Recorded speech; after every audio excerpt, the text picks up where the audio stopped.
was, the outing that we would do maybe once or twice a year was the counter lunch or counter meal, we'd call it, at the pub in Whitnome. Now you can't even go to Whitnome, which, for those who don't know, is an asbestos mine. It was an asbestos mine on the northern edge of Karajini. Yeah, and they literally just removed the last resident who lived in Whitnoon, I think by themselves for like the last 20 years or something. Probably.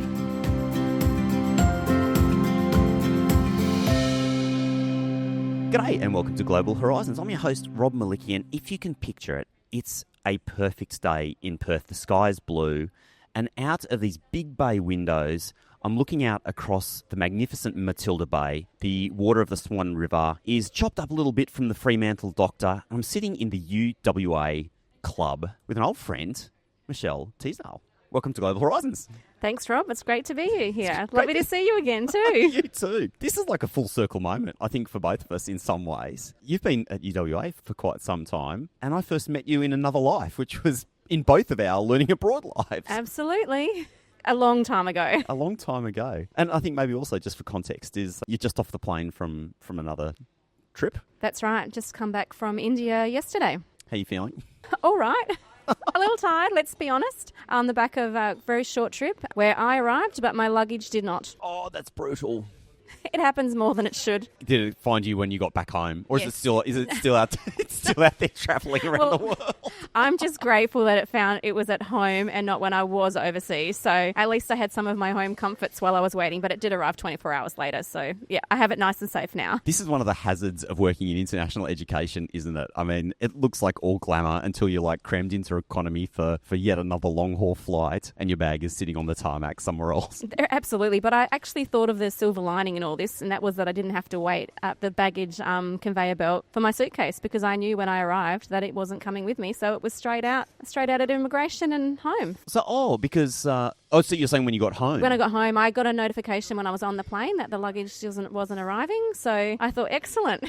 I don't need to stand and wait for it to be delivered. I'll go home and someone will deliver it the next day. So always find the silver lining, Rob. That must be what like first class travel is like. You know, you hear the stories about people like Sarah Todd, who used to always travel with, or probably still travels just with hand luggage. Yes, she's very good at that.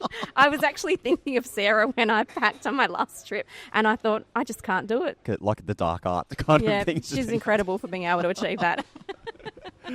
What do you love most about UWA? You've been here for a long time now, so... There's so much to love. It must feel like home. It is like home, and it's just the most beautiful campus, and I think it's really grounding. I don't know, I feel like I've grown up at UWA in many ways, both, I guess, personally and professionally, having been here for such a long time. So it's definitely the beautiful campus. It's also the people. So I've had the pleasure of working with some amazing people, some amazing leaders, mentors, and the team that I work with are really, I guess, the real grounding force for me. International ed has changed so much in that time. I think we're about the same vintage, yeah. aren't we?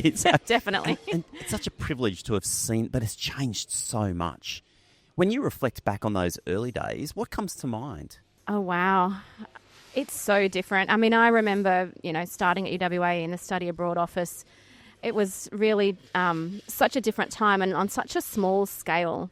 And I think the university had very different objectives about international. It was nice to have, but it wasn't a must-have. And I think we've really changed the landscape and that it's become very pivotal to operations at an institution. So the objectives are quite different. But I think at the base level, it's still the same. And it's about having a diverse international student community is what really thrives at a university. But it's just how we get there. Maybe the way we think about it is just a little bit different now. Yeah, I think you're right, actually. I feel like the strategy and the tactics and the professionalism has probably increased a lot. Definitely. But underneath, it's still just humans, right? And the collegiality is just the same. Yeah. Yeah. And you find people who work in this sector are just so passionate about all things intercultural, the engagement that we have with different people, and I love that. And in fact, I recently had someone from outside the sector join us at AIEC, and they were just blown away by the sector and the collegiality amongst all us international educators. And so I think that was a really positive thing about what we do. Recently, I went to the Domestic Recruitment Conference, misleadingly called NAPSA. Oh, NAPSA, not NAPSA. Not NAPSA. When I discovered that, I laughed my head off. I was just like, okay, I'm going to trip up over that for the rest of my life. But what was cool walking into the domestic side of, because we're international, but walking into the domestic side, I kind of felt like I was walking into an Asana meeting in back in the mid-2000s or something. Way more intimate, no commercial providers at all there. I think I was like the only kind of provider in that space. But it's the same vibe, the same collegiality, the same enthusiasm for the students. It was awesome. It was it's a very passionate, I think, education, domestic or international, people are very passionate about it. And I think that's one of the things I love. For somebody who hasn't been to UWA, paint a picture. Because this is my favourite campus in Australia, the End. Like, there are some amazing campuses, but I could absolutely spend 20 years working here, I reckon. I think one of the things that people might not know that don't know the campus is the student community. So we have a really extensive and a large range of student clubs. And I think it's that student experience and the interaction between the students and the university community that is really strong. So I think that's one of the sort of something that people might not know when they come here is how active our students are. The Guild. Absolutely. It's one of the best in Australia. I don't want to quote the Guild, but there must be about 160 plus clubs on all sorts of things. They are very active and very engaged. Yeah, that always struck me about here too, is just how active the student community is. Yeah. Yeah. It feels good. And I just love the campus, from obviously the river I've sort of described earlier in the podcast. You've got these amazing rainforests. I haven't seen the Sunken Garden. Oh, really? I know. And there's the Tropical Grove. How did I miss that? Sunken Garden, you've got these tropical places. You've got the amazing jacaranda, the peacocks. I think they're actually pretty fundamental to our campus. They're quite iconic. And they will perform. If you watch them long enough, they'll dance and squawk. Maybe a little marketing tip for anybody listening along that thinks they need some sort of strategic advantage is go get some peacocks. Well, it's a pretty good drawcast. Certainly having just returned from India, the peacock being the national bird of India, it's certainly a highlight when we welcome delegations from India to see the peacocks. What's your favourite place in India? Have you travelled there much? Travelled more recently in the last few years. I actually just returned from Goa. It was beautiful, I must say. But unfortunately, when I am travelling for work, I very rarely get to see much outside the hotel venues where we're hosting events and going to agent offices. But having seen Goa, I would say, probably not surprising, it's a very beautiful part of India, so lovely, yeah. What about elsewhere in the world? Is there a place that, if I could give you a ticket to go anywhere, like direct out of Perth, it could be somewhere you've been before, somewhere you haven't been, what would be top of the list? I don't know. I think about that a lot because I just love going anywhere different, new, and we'll always find something. The one place I haven't been to that I would love to go is Iceland. Oh, yes. That's definitely on the bucket list for the next sort of 3 to 5 years. That's literally top of my list too. Yeah. Because there has literally never been a photo taken of Iceland that is not just freaking extraordinary. Yes. It's true, isn't it? Absolutely. So and true. I have ties to the Nordic countries, so that's the one place I haven't been to, so really looking forward to seeing that one day. What's the connection? My brother lives in Finland. He's actually spent a greater part of his life in Helsinki than Perth. How did he end up there? I was snowboarding in Austria and met a lovely Finnish lady, and the rest is history. They've got 2 teenage boys. He's had a career in Finland and, And learnt Finnish, I imagine. Swedish, actually. They're a Swedish-speaking family. Is that right? Yeah. So parts of Finland speak Swedish? A very small proportion.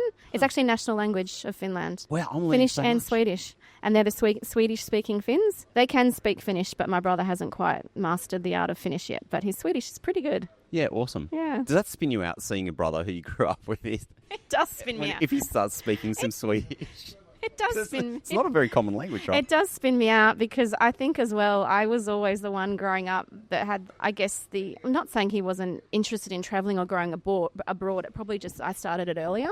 And I always had this vision of, getting older and as soon as I could, leaving Perth and never coming back. Isn't that interesting? And I've, raised a family here, have a great career here, and actually am more passionate about Perth as I've gotten older. And I just always thought I'd be the one probably living overseas. And it just fascinates me that that's my brother's life and I'm the one in Perth, but no regrets. There's some irony in that, isn't it? Absolutely. I mean, you travel a lot for work, of course.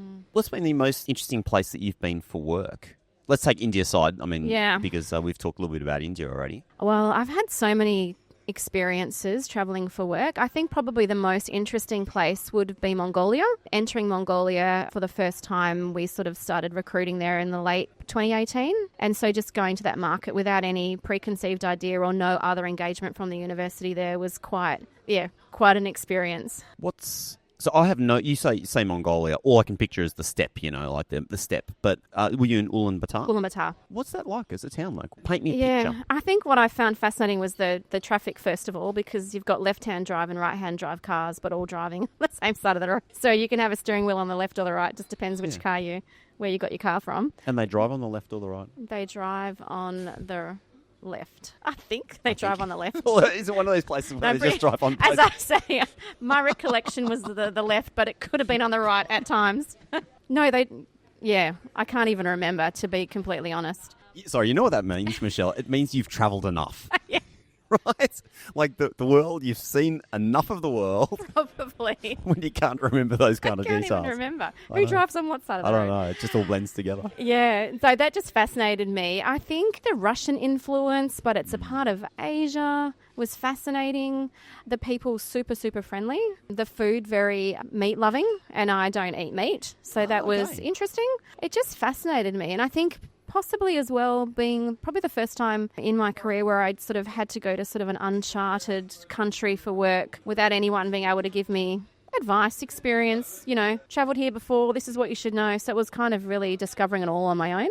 Yeah, wow. We didn't have an agent there. We didn't have anything. So it was probably, I guess, rewarding professionally as well. It's still a very small market for us, but just being able to go there. To open it. Open it up and explore it and be really open-minded. I just found it fascinating. So was that like just an exploratory trip? It was like, okay, let's go in and try and meet some people, try and build some relationships. Understand a little bit more of what this place is about. Absolutely, and just trying to grow the diverse mix of students have at UWA. I was travelling to China at the time, so it was a nice, easy pop-up. I aligned it with an Austrade event, happened to meet some agents, do some, exploratory work, and now we have regular engagement. There's a lot of mining connections with Mongolia and Western Australia as well, so there seemed a nice alignment there.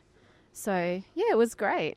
Isn't that fascinating? I mean, okay, sorry, there are a couple of doors that have opened up that I wanted to explore. I'm just going to put a pin in the Mongolia. I want to come back to that and know what 18-year-old Michelle would have thought about going to Mongolia. But I want to come back in a second. But the vegetarianism, vegetarian or vegan? I think it's pescatarian. Pescatarian, okay. How long have you been doing that for? Since I was actually 16, funny story. Yeah. At 16, I went on exchange to Germany. And I remember I'd never really been a big fan of eating meat, but my first meal was a big steak, rare, with a mashed potato, kartoffelpuree, basically. And the meat, the potato, I just told them, I'm sorry, I might not have put this on my forms, but I don't eat meat, and never eaten meat since. Isn't that amazing? It was many, many, many years ago. You were just like, yeah, nah. Yeah. My parents aren't here to tell me I have to eat that steak. I'm now making some decisions on my own. How do you translate yeah, nah into German? Ja, nein. Well, at the time, I didn't speak any German, so I actually went to Germany on exchange without any language knowledge. So that was in itself really interesting and had to learn pretty quickly.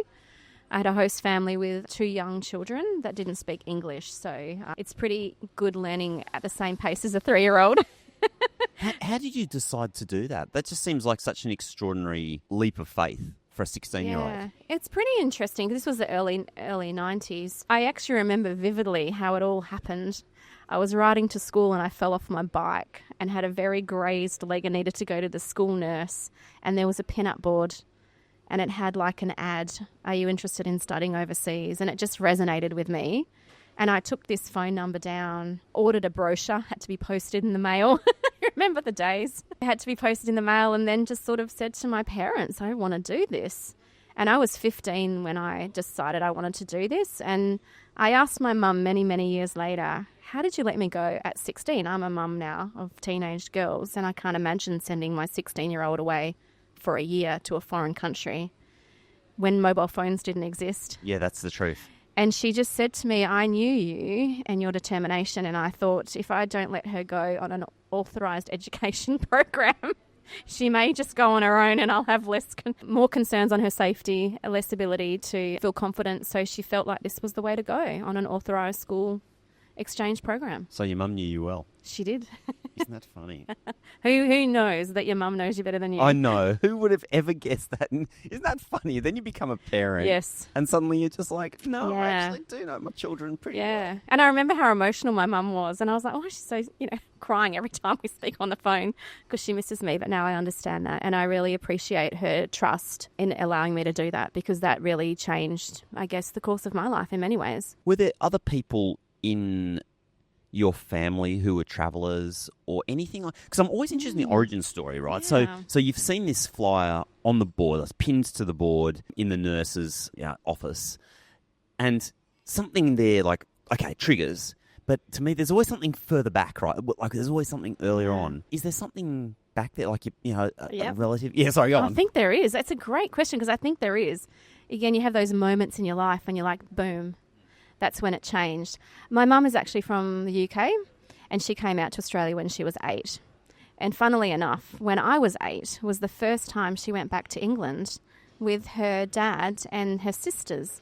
And at the time, we were living in the northwest of Australia in a place called Tom Price, which is a very remote Pilbara community. Yeah. And I remember my mum, at the age of 8, I was 8, she took off to the UK for 3 weeks. And this is when my whole world kind of expanded from the little pocket of the Pilbara to there's a whole world out there. And I just thought one day I want to do that. And my grandparents had started travelling quite a bit. They were very intrepid travellers. They would, travel from Beijing to Moscow on the train and do things that I couldn't even imagine when I was quite young. This was grandparents on which side? My mum's side. My okay. mum's side. So they were very intrepid. My grandfather loved languages. He went and studied Indonesian in his 60s. And so I think it's just in the blood. It's funny, isn't it? And so, like, you guys would have been getting postcards or something like that. So I think Mum arrived home before the postcards made it from England to Tom Price. And so I've been through Tom Price, just to sort of paint a picture. It's this rugged outback country, red earth, rocky, beautiful trees. Like, it's actually quite. It's actually a very pretty town. It's very pretty, but it almost feels frontier. All right, so I can imagine like postcard arriving from the grandparents from Beijing or somewhere else would have just been like another planet. It was incredible, yeah. And it's interesting because when I was a student in Germany and we were studying English, something came up about Australia and there was images of the outback, and it dawned on me what a unique childhood I had. That Karijini National Park was my backyard where we would spend the weekends sliding down, gorges and waterfalls, and just seemed normal at the time. And now I have so much appreciation for our land. I'm disgustingly envious right now. Like, once again, for Karijini, for those people who know, that place is just, superlatives don't do it justice. No, you can't. You sort of have to be there to experience it, and it is beautiful and it's wild, and you can imagine in the late 70s and early 80s, not giving away my age, but it was a very different place. It was a very closed town at the time, but it was a wonderful childhood. So for those people listening, if you haven't heard of Karijini, it's gorge country, essentially, northwestern Western Australia, and just I think it's the most beautiful landscapes that Australia has to offer. I'm actually literally getting goosebumps. The red dirt. Thinking about it, the red earth. Yeah. The green, the blues of the sky. The blues and the wildflowers, the purples and the reds and the yellows. And the other interesting thing was, the outing that we would do maybe once or twice a year was the counter lunch or counter meal, we'd call it, at the pub in Whitnome. Oh, now you can't even go to Whitnome, which, for those who don't know, is an asbestos mine. It was an asbestos mine on the northern edge of Karijini. Yeah, and they literally just removed the last resident who lived in Whitnoon, I think by themselves for like the last 20 years or Probably. something. Yeah. So we, that's the memories I have of the big day out. We'd drive to Whitnome and have lunch at the pub there. And so you've legit been outside of a vehicle in Whitnoon. Many times. Many times. Like living dangerously. Yeah, right? Absolutely. Yeah. So if you look that up on YouTube now, like you have the four-wheel drivers love to go through there because it's a ghost town. Yeah. Yeah. Until recently, there was just that one last resident. That's it. Wow, extraordinary. Where else up there in that part of the world do you remember? I guess Dampier. There's an archipelago of islands.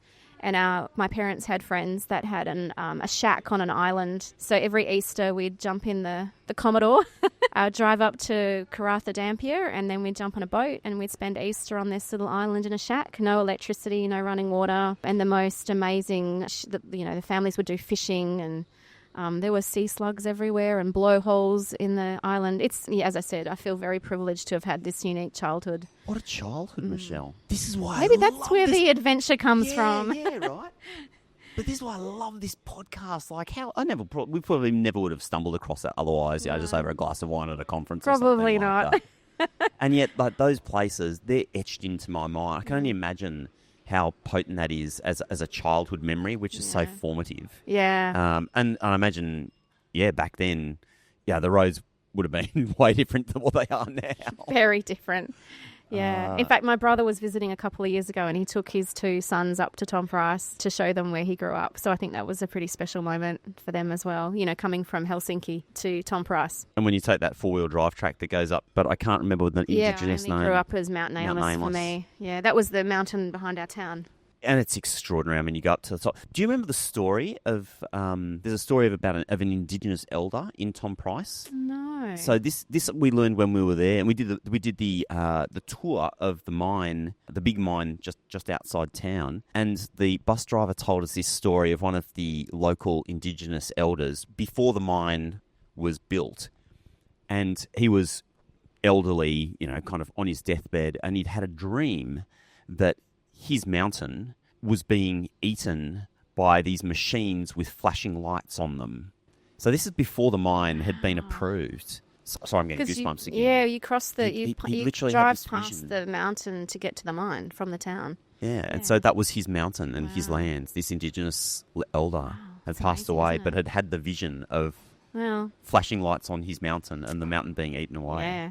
And like the spirits are out there in that land. That's amazing, isn't it? I mean, we used to celebrate the Nameless Festival every year. That was the town community festival. It's called the Nameless Festival.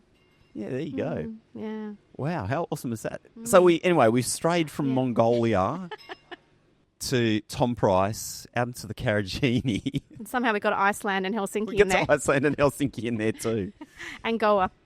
Where else? Have you travelled much around Australia outside of that? And so you've ended I think up in this year I've actually been to every capital city in Australia through either personal or professional purposes. Yeah, really? So travelled. We used to actually we drove a few times from Tom Price to Victoria because my dad's family, my parents actually met in Victoria, and I'm actually born in Victoria.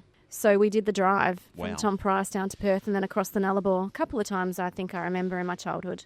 So we definitely did Was it paved by then? I think not? some of it wasn't Some of it paved. was, It's hard to remember. I do remember just, sleeping a lot in the back seat, just lying in the back. My mum and my brother used to have to swap who had the front seat because they both got car sick. And I was envious of not having car sickness because I never got to sit in the front. Yeah, but it was just, I do remember my childhood being cars, travelling, driving, very Australian-centric. But yeah, as an adult reflecting on that, they're the precious memories that I hold of my childhood. I think they're pretty so is there special. somewhere left in Australia that's like hot on the list that you would love to get to that you haven't been? Oh, I'm trying to think where I haven't been. I haven't been to the Blue Mountains. Been to Canberra, Sydney, but not to the Blue Mountains. So I think I would love to do that.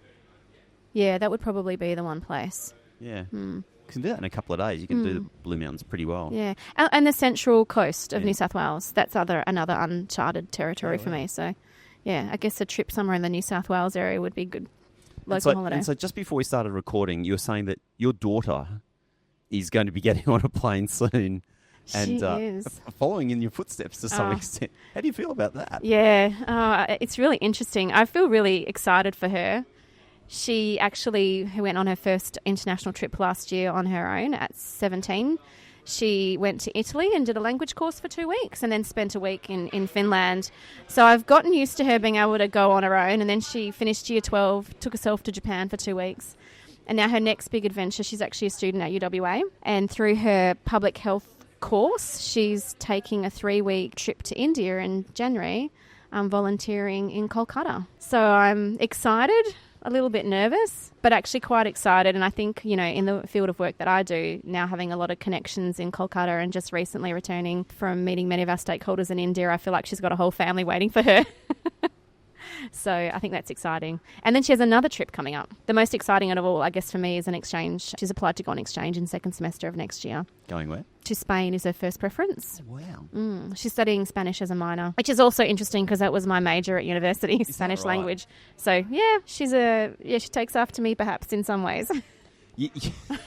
There's this expression in French, which is les chiens font pas les chats. It's like dogs don't breed cats.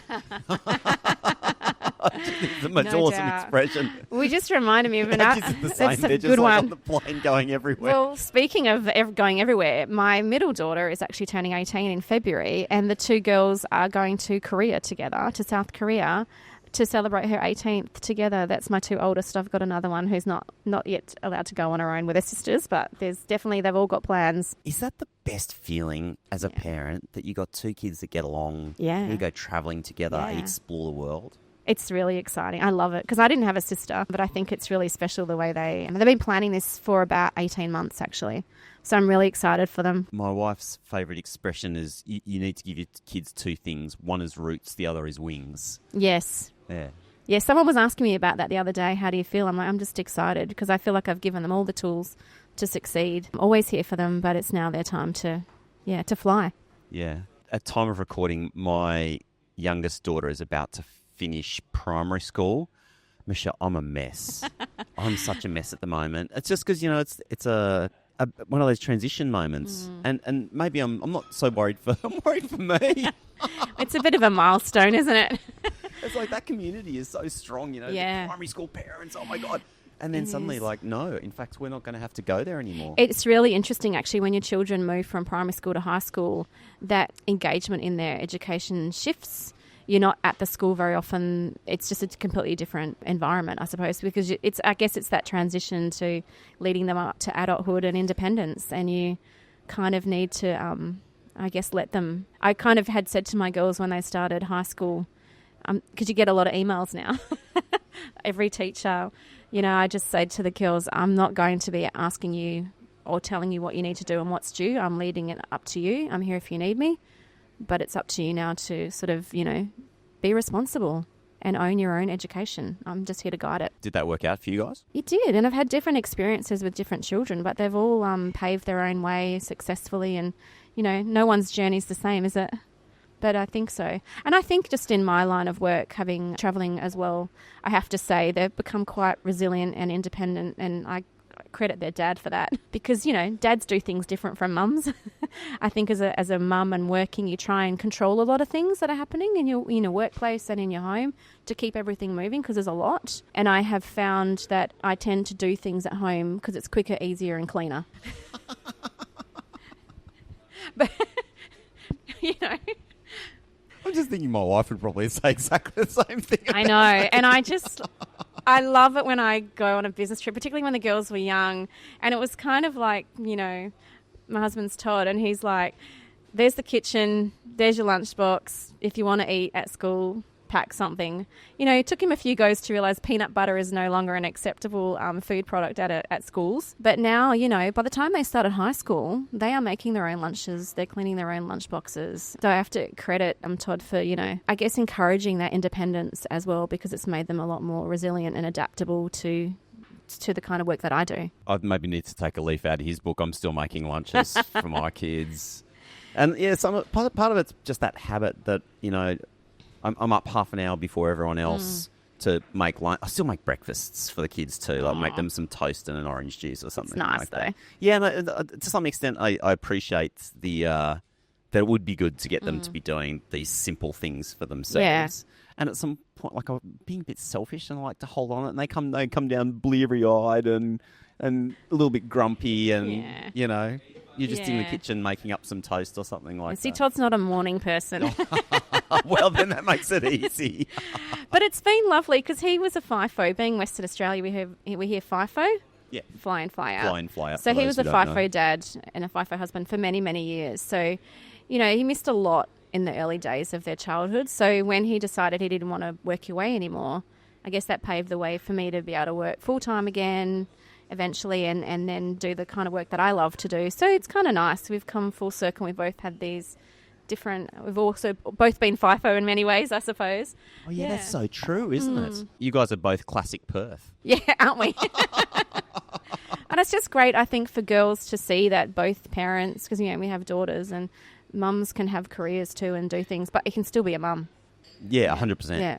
Yeah, I mean, for those people who know my backstory, I've worked with my wife for 20 years. We've run our own businesses. And I think that's really important for the kids to see. And it's obviously different when you run your own business because you're kind of there a lot anyway. But seeing that you've got to balance work and home and you've got to have those conversations. Yeah. Oh, sorry, kids got meetings on and... Yeah. And I think you have to, and I've had to let a lot of that quicker to do things myself. I had to let a lot of that go and just accept other people do things differently. Otherwise, when I hang washing, every piece of clothing has one peg because my husband likes to hook things through. Finds very inventive ways to do things quicker. Yeah. You just work it out. But that's awesome. Yeah, it's fun. Michelle, you were saying just before, or we were saying that, you've been here for 20 years. So I imagine you've seen like a lot of changes and probably some stuff that hasn't changed much either. Yeah. Like, I'm just going to leave that open, but any kind of broad reflections on maybe the nature of an institution over time? It's a really interesting question, and I think one of the things about change over the 20-year period is, I guess the first decade, not a lot of change happened, and then one thing would change and it would be like significant and huge. And in the second decade, there seems to be a lot more regular change. So I think it's about universities are changing faster, and it's probably just a reflection on society. Things move faster. We need to be more dynamic and agile. And I guess over my career, I've certainly learnt that's a big part of how you need to be as well, to just adapt to those changes, embrace those changes. I always think there's opportunity where we don't often expect there to be opportunity, so just being really open about it. It can be painful though, can't it? It can be. Nobody working in a university would say otherwise, I reckon. Oh, even just the administrative burden of change, of having to, change... the administrative functions and things like that can be... sometimes you can actually lose momentum, and I think that's the difficult... Especially, now I'm in student recruitment. We have a lot of ambitions, a lot of expectations, and then change can sometimes, just be a bit of a distraction. So it's really hard keeping team motivation going during those times. So, it's not easy. You can't all be rosy like, oh, yeah, I'll adapt and be flexible. I mean, you have to be, but it is distracting. Has there been a leader that you've really admired, whether it's somebody you've worked for or not, and you can name them or not, like if up to you, but I just want to leave that open. I've definitely worked with a number of people who have inspired me and mentored me in different ways. There's always people that pop up in your life professionally that that inspire you, and sometimes it's on reflection you realise how inspirational they've been. I would say I've had the pleasure of having some fantastic bosses over the years, managers, who have inspired me in many different ways and brought out the best in me. I think the leader of our Future Students team is probably been the biggest impact on me professionally, and who I have definitely grown the most from working under her leadership. And so what does she do which is special? I think she listens. And I'm shocked. Yeah. I think... Sorry, not that a leader would listen. No, I know. But wow. Yeah, I know. Who would have thought? But you know what's the most amazing thing is that she encourages me to speak my truth and listens to it, whether there's an agreement or not. There's a way we work together that gets us where we need to end up. And it might not be where I thought I initially wanted to end up. And I'm just talking about making a business decision. It could be... It's just the way we have these really open, transparent conversations and respect. So it's respecting each other and listening to each other, and then making the decision that we think is the right business decision for the university.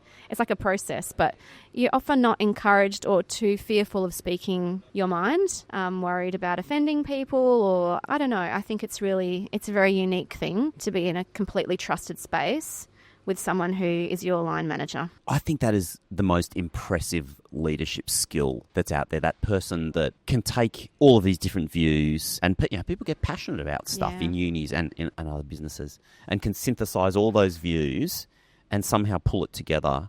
And you can't always keep everyone on side, but then also not make everybody feel like they haven't been heard, and instead make people feel like they have been heard and can get behind the decision that's been made. That to me is like magic. It's really unique, I think, and I've just been so privileged to have that influence, because I feel like as I, lead a team, it's really inspired me to think differently about how I might act. The importance of listening, it's been very inspirational. So tactically, is there something that you can think of that somebody listening to this could try to do more of or less of in order to, embody that sort of style of leadership? But so yeah, for example, I know if I'm getting presented with a view that I don't necessarily agree with, I try and just tell myself quite literally, like, be quiet, be quiet, be quiet, be quiet, be quiet, be quiet, and just sit there and listen. And that's very much a trained skill. Yeah. But for you? I think it's a bit like that, but just not hearing yourself say be quiet too much so you're not actually listening to what they say. I do think... You've got more practice than me. But I actually think it's actively listening.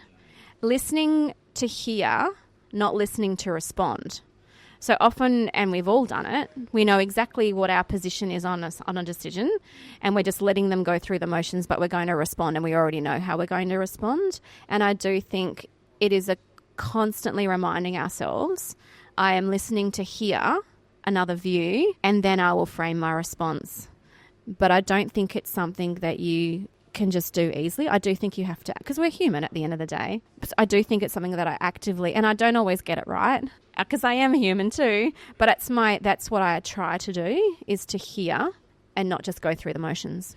That's so true. Just as you're talking, and I'm thinking about when I've had that feeling, I'm trying to listen to someone, and sometimes you feel like your attitude shifts, and I think our human inclination is to resist that shift when we've been persuaded. But nothing is more, I think, enchanting to someone when you're having that conversation and you say, you know what, you've actually changed my view on that. People look shocked. And there's nothing more powerful as a person to have had a view and listen to someone else's view and then come to a different conclusion. I reckon that's amazing. I love that when that happens. I love it when someone comes to me with a view that's completely different from what I thought I'd think, and then I understand where they're coming from and we might end up somewhere else. I love to have those conversations. So I really encourage the people that I work with, just lay it down. Like, tell me what you're really thinking. And there's nothing off the table, because it's all about being really passionate about what you're doing at work, but not being emotional about what you're doing at work. And so those are the kind of things that I have been able to learn along the way and try and reflect on. It's a constant process. I think we're always just trying to improve our style, but it doesn't just happen overnight. Somebody listening along, let's say they're earlier in their career and they're like, yeah, that sounds nice, but, you know, they haven't got that trained skill. What advice would you have for them? I've been asked this before, and I think the advice I have given people, well, I think mentoring is really powerful. So I would tell people to seek out and try and find a mentor that you trust, that has the kind of skills that you aspire to have or that you value, and work with them through a mentorship kind of relationship. I think that can be really powerful, because I think those are the relationships I've had, whether they're formal or informal, that have really helped shape the kind of, I guess, leader that I am. And I don't know, I just think it's a process. And having a mentor that you trust, you can work through those kind of things together. How have you found your mentors? I've had different mentors over the years, and I remember one mentor that I was connected to. We worked out pretty quickly that we probably didn't need to keep this relationship going, for no reason that it wasn't effective, but I didn't need that mentor for what I thought I needed them for, because they said, actually doing it already. So sometimes it's about reinforcing and giving you confidence. I think learning confidence is an important thing. I think that's a big part of it. So I think there's different mentors at different points in your career with different skills you're trying to refine or different things you're trying to learn. But I think they're really powerful, and I've had, mentored people as well, and I hope they've had similar experiences along the way. And sometimes they just organically happen. Yeah. I mean, I had a mentor assigned to me when I moved into a different role once, and our first meeting was her telling me that she's resigned. So, they can go different angles, but I've had some really long-term ones that will continue for a long time. It wasn't you, Michelle, it was me. No, I thought this was a great introduction to the new team. Here's your mentor. Oh, she's leaving. Oh, she's leaving, sorry. It's funny, it's one of those things. Good luck. It seems a bit like, yeah, that's right. It seems a bit like this mysterious thing. And I think once you're further into your career, you realise that having mentors is just finding that connection point. I think so. And, I've had some amazing people that have helped me with my knowledge and my skills that have just, we've connected via LinkedIn. Yeah. I've commented on their post or they've commented on mine, and then you sort of start sharing, and then you share knowledge around a particular area, and that's a good mentor. I think so. And then there are others which have been more formal, whether it's a boss or something like that. Yeah, or a particular project that you're working on and you just need. But I think it's just, I think that can be such trusting relationships that are incredibly powerful. So, but I would always encourage people to seek out mentor with the right, with where your values align. That's definitely my advice. What's your fundamental values? My fundamental values. I think empathy is really important. Listening is really important. I don't know. Those two are the ones I always seem to gravitate towards, empathy and listening, because I think, and just being human, being a person, sometimes we get really carried away at work about all of the deliverables and the timelines and the change processes and all the things that come up, the endless emails, but just remembering at the end of the day that we're all people and we really are trying to contribute to something, and everyone always has the best of intentions. I think that helps me go a long way in having understanding in the workplace. What about adventure? Oh, yeah. Oh, curiosity would be the other yeah. one, actually. Curiosity, adventure, they're quite similar. I definitely value that. Yeah. Yeah, definitely. Yeah. I think that's a really good way to progress things as well. Being really, curiosity is all about being open-minded, isn't it? And I think one informs the other, right? The moment this is something I wish I'm definitely a very curious person, but I wish I'd embraced it more when I was younger. Like, permitted myself. Yeah. To be curious, particularly about other people. Just like this, we're having this conversation and I'm just here curious about the backstory. Yeah. And I know, like, the whole world opens up when you just stop worrying about yourself. I know. Who would have thought? And that's a bit about confidence in there as well, isn't it? Confidence in self and confidence in your team. And I think that seems to take, for some people, a long time to get the confidence, and for others it seems to be more inherent. I think it's something I've probably nurtured over many, many years. Is there something you can think of that, like maybe a shifting moment, you know, a moment where suddenly something changed for you, which could have been gradual or it could have been like a moment, and suddenly you realised, you know, oh yeah, I am confident at this. Yeah, I don't think it was a sudden moment, that one. I think it was more of a gradual little, you know, cookie crumbs along the way of feedback that different people have provided. It's probably just happened like that, been more of a process rather than a lot of moments are more lightning bolt moments, but this one has definitely been a progressive journey to sort of having a lot more belief in ability and having the confidence to speak that truth. Have you got a lightning bolt moment for something like that comes to mind? A favourite lightning bolt moment? Self-indulgent or something, or... No, that's okay. That's the whole point. Yeah. This is self-indulgent. Yeah. This is a self-indulgent process for you and me. Yeah. But, I mean, I'll give you a lead in. So for me recently, talking about travel, right? I always thought that I got into travel because of my grandma. My grandma had these rows of Christmas cards on the wall. She'd have over 100 Christmas cards. Those days. We used to hang out Christmas cards on a string. She had 100 from all around the world from her different travels. And I remember being fascinated by the Christmas cards. And for the longest time, I thought that was why I became a traveller. And then I realised, this is like literally a week ago, I had this lightning bolt where suddenly my mum won a trip around the world when she was a teenager or like late teens on a boat with her whole family. And they went to, maybe just with my nan, they went to Machu Picchu. And my mum told this story when we were kids of climbing to Machu Picchu and how, you know, imagine that would have been the 60s or 70s or something, I can't remember, a long time ago, 60s, talking about this place that was just, you know, otherworldly. And I remember being captivated by that. And that predates the cards. So I was just like, oh, yeah, there it is. That's the origin story. That's the lightning bolt moment for me. But it took me until I was 45 to see it, you know. Yeah, I guess one moment that I was probably more recent, I was actually out at a school event for one of my daughter's graduations, and she made a comment about, you're always okay, Mum, you just get out there and talk to everyone and you're so confident. And I never thought that was how anyone would describe me. And I didn't realise I came across as someone with confidence to speak to strangers, and that's where that curiosity comes in, I think. I love hearing, you know, sometimes I think the poor person who sits next to me on a plane, because one of my favourite things is to break down. And sometimes we even find a connection of how we know the same people. You know, I come from Perth. So sitting on a Perth plane to anywhere, you can usually find a connection somehow. But it is that curiosity, but I guess that lends into the confidence. So I don't think I appreciated that I was confident. And I maybe have always been in some ways confident, because I've always had those kind of, and, you know, leadership attributes as well, like whether I'm in school doing something, or I guess even, you know, at 16, travelling across the world to a foreign country where you don't speak the language probably does require some confidence. You just don't think of it like that. Yeah, I really think this is something that's come to me recently. I'm the same. Like I might present very confidently, but I think we all have that little in the back of our heads. Like even if you're, you know, you've done this a million times, it's still there. It struck me recently that confidence is something that we do, firstly, in order to become. Yeah. It's something that you have to walk into the room and to, go and talk to someone and stand up tall. And you have to do it in order to really become it. Yeah. It's not something that we become first and then do. No. Does that make sense? Yeah, I think so.